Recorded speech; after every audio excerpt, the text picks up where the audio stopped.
And you saw that just the আপনারা other জানেন day when you কদিন আগেই ইরান একের পর এক মিসাইল ছুটছিল।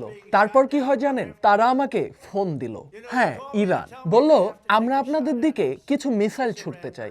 অবাক করার মতো হলেও ওরা প্রচন্ড সম্মান দেখিয়ে আমাকে বলেছিল যে আপনারা যেহেতু আমাদের উপর 14টা বোমা মেরেছেন, আমরাও 14টা মারব। আমি বললাম ঠিক আছে, বুঝতে পেরেছি, কবে আর কোথায় মারবে বলো। তারা বলে দুপুর 1টা বাজে মারলে কেমন হবে স্যার? আমি বললাম চমৎকার। আর তখনই আমরা কাতারের ওই ঘাঁটিটা পুরোপুরি খালি করে দিই। জায়গাটা ছিল খুব সুন্দর। কাতার আমাদের দারুণ সহযোগিতা করেছে। ঘাঁটিতে আমরা কেবল 4 জন গানার রেখে যাই। ওদের কাজ ছিল মিসাইল প্রতিহত করা। ওরা প্যাট্রিয়ট ছুড়ে মিসাইল ধ্বংস করে।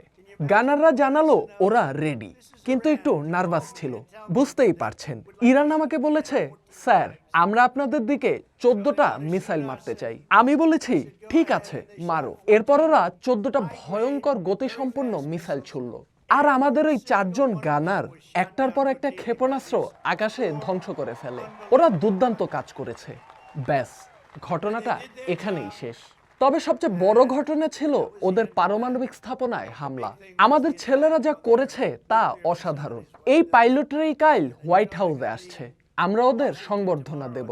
শুধু ওই পাইলটদেরই নয়, যারা অন্যান্য বিমান চালিয়েছে, যারা 37 ঘন্টা বিরতিহীনভাবে বিমান চালিয়েছে এবং যেসব টেকনিশিয়ান প্লেনগুলোকে রেডি রেখেছে, তারা সবাই থাকবে।